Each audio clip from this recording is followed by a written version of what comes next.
As we head into the weekend, the market is closed, and it's a good time to analyze the intense action we saw in Navitas Semiconductor, ticker NVTS. The stock finished Friday's session on November 14th at $8.11 USD. That was a solid-looking gain of 2.53% for the day, and in the after-hours session, it tacked on a little more, creeping up to the 8.16 mark. Now, the immediate expectation when you see a green day like that, especially after a period of weakness, is to feel a sense of relief, to think that perhaps a bottom is in and the recovery is beginning. But the reality of what is happening under the surface at Navitas is far more complex and, frankly, far more dramatic than one day's trading can show. That 2.5% move wasn't just a simple drift upward. It was a volatile session that saw the stock swing wildly between 7.44 at its low and 8.45 at its high. This isn't calm buying. This is the signature of a battlefield. What you're seeing is not a simple growth story, but a company in the absolute thick of a high-stakes, bet-the-company pivot, one that has attracted an enormous number of skeptics. The common belief, the story that has drawn so many people to NVTS, is incredibly compelling. This is the company at the forefront of next-generation power. They design the chips, gallium nitride, or GaN, and silicon carbide, or SiC, that are set to replace legacy silicon in everything that matters. We're talking about electric vehicles, artificial intelligence data centers, solar power, and fast chargers.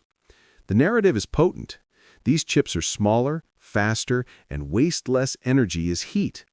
The company even has a flagship partnership with NVIDIA, a collaboration to help power their next-generation 800-volt AI factory architecture. This is the story that sent the stock soaring to a 52-week high of 1779. But here is the challenge to that thinking, the reality that the market is grappling with right now. That 1779 high feels like a distant memory when you're sitting at 8.11, and especially when you know the 52-week low is a gut-wrenching 1.52. This stock has been on a truly wild ride, and the reason for the recent pressure is painfully clear in their latest financial reports. On November 3rd, Navitas reported its third-quarter earnings, and it was a severe disappointment for anyone focused on the present.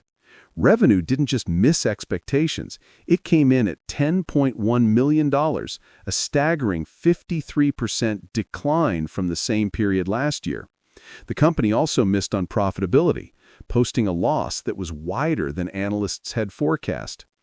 That earnings report triggered a 9% drop in the stock, and it's the key to understanding the entire Navitas story right now.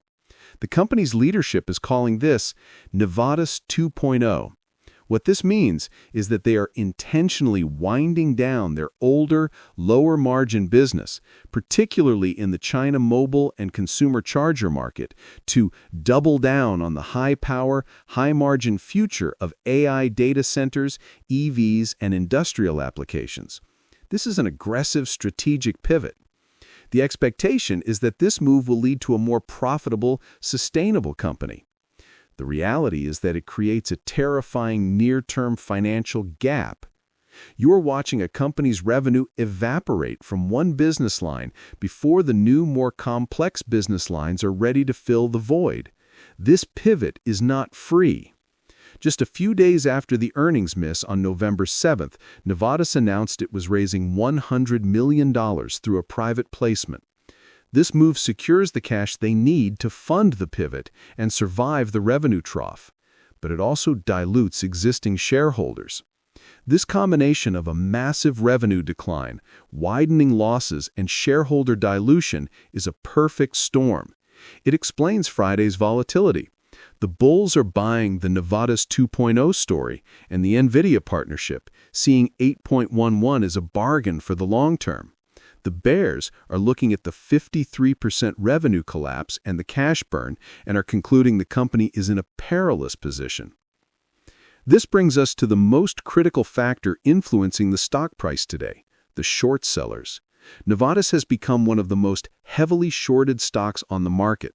The expectation for a company with such promising technology is that everyone would be a buyer. The reality is that an enormous amount of capital is betting it will fail. Recent data shows the short interest as a percentage of the float is alarmingly high, hovering between 23% and 29% depending on the source. This is not a small number. This means that for every 4 shares available to trade, one is being held by someone who has sold it short, betting the price will fall. Their thesis is built on everything we just discussed. The company is not profitable, its revenue is in a self-induced freefall during this pivot, it is burning through cash, and its valuation, even at 8.11, is based entirely on a future that is far from guaranteed. They are betting that the competition from established giants like Infineon and STMicroelectronics will be too fierce and that the AI and EV revenue will take too long to materialize, forcing the company to dilute shareholders even more. This is something every investor in NVTS needs to be aware of. What's your take on that massive short float? Is it a sign of a historic buying opportunity before a massive squeeze? Or is it a valid, glaring red flag about the extreme execution risk in this Navitas 2.0 strategy? You need to know how to track this. You can find short percent of float on most financial platforms or by checking NASDAQ's own data or sites like FinViz. Look at the trend. Is that 29% number growing or shrinking? Also look at the days to cover. For NVTS, this number is actually quite low, around 1, meaning the high trading volume would allow shorts to cover their positions quickly. This makes a classic drawn-out squeeze less likely, but it doesn't prevent sudden, violent price spikes on good news. Another more advanced data point that dedicated retail communities are watching is the fail to deliver, or FTD data from the SEC. While often due to administrative issues, a consistent high level of FTDs can sometimes suggest settlement issues or stress in the market for a heavily shorted stock. The responsible action here is not to blindly chase a squeeze. It's to understand why the shorts are there. Acknowledge their thesis. They are not wrong about the cash burn or the revenue drop. The question is whether management can execute the Navitas 2.0 pivot successfully before that risk becomes reality. So let's be crystal clear about the business model and this pivot. Navitas is a fabless semiconductor company. They are brilliant designers, but they don't own the multi-billion-dollar factories or fabs that build the chips. They outsource that, which keeps them asset-light but also reliant on manufacturing partners. Their expertise is in 2 key materials. First, gallium nitride, or GaN, which is fantastic for high-speed, high-efficiency applications like the small, powerful GaN-fast chargers that got them famous, and now for powering AI data centers. Second, silicon carbide, which they entered by acquiring a company called GeneSiC. SiC is a different beast. It's extremely rugged and excels at handling very high voltages and temperatures, making it the perfect material for electric vehicle inverters, onboard chargers, and solar grid infrastructure. The Navitas 1.0 story was all about GaN in mobile chargers. The Navitas 2.0 story, the one you are investing in today, is about using both GaN and SiC to attack these massive long-term industrial markets. The $100 million they just raised is the war chest to fund this new campaign. Looking forward, the path for Navitas is a knife edge. The positive scenario is that the $100 million is the bridge they need. Their pivot away from the cutthroat consumer market proves brilliant. Their partnership with NVIDIA and other data center operators begins to translate into real high-margin design wins in revenue by 2026. The EV and solar markets continue to adopt SiC, and Navitas carves out a profitable niche. In this scenario, the 29% of the float that is short is forced to buy back their shares, triggering a massive move upward. The negative scenario, the one the shorts are betting on, is that this pivot is a disaster. The revenue gap becomes a chasm. The $100 million is not enough to cover the cash burn. Competition from the giants, who have their own fabs and deep customer relationships, proves too much.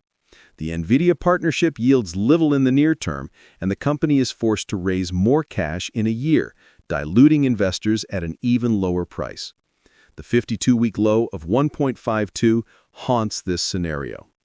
What we must monitor next week is how the market continues to digest that $100 million placement.